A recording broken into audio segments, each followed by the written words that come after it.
The ancient legends and impressive capabilities of the Hindu deities are woven into the cultural fabric of India.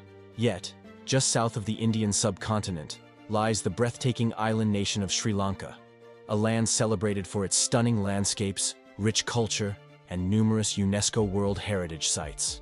Among these treasures is Sigiriya, often hailed as the eighth wonder of the world.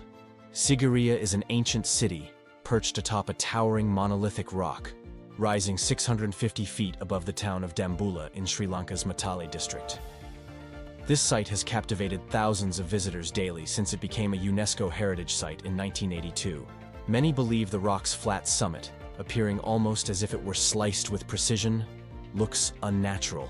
According to modern archaeologists, Sigiriya's earliest settlement was the Lion's Fortress, constructed in the 5th century AD under the rule of the rogue king, Kashyapa.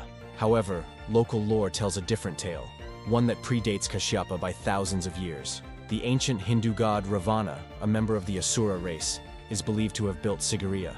These deities are said to have descended from the skies, ruling portions of humanity. In a previous video, we explored the story of Rama Setu, the ancient bridge between India and Sri Lanka, built by the god Rama to wage war against Ravana. If those accounts hold historical truth, could Sigiriya also be a remnant of that era, constructed by Ravana himself? Before we dive deeper, make sure to like this video and subscribe to our channel for more fascinating explorations like this one.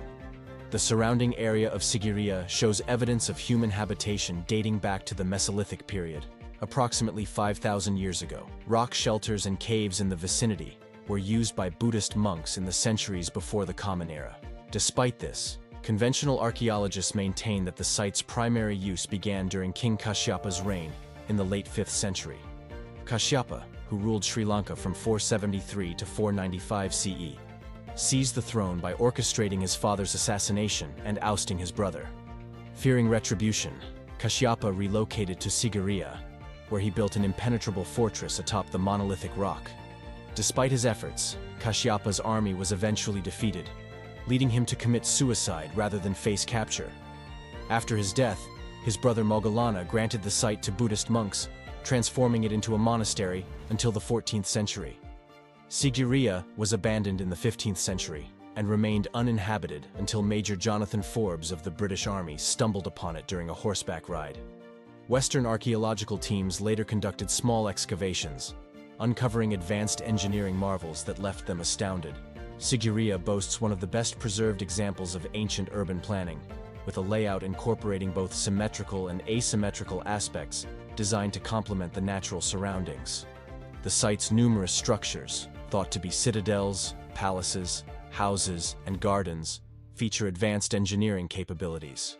One striking similarity is the step pyramid, resembling those found in Mesoamerica, and the park on the city's west side, showcasing sophisticated water-retaining structures, including a hydraulic system. This hydraulic system, consisting of canals, lakes, dams, and water pumps, was meticulously designed to provide water to the gardens. Remarkably, some of these systems still function today. The structures atop the rock were built from clay bricks, an impressive feat considering the estimated 3 million bricks used. How these materials were transported to the summit without visible stairways remains a mystery. The modern metal stairways were only added in the last century to accommodate tourists. The most intriguing aspect of Sigiriya isn't the bricks or the impressive marble blocks used in its paths and palace steps, which were not native to the area. Instead, it's the enormous granite water tank at the site's center.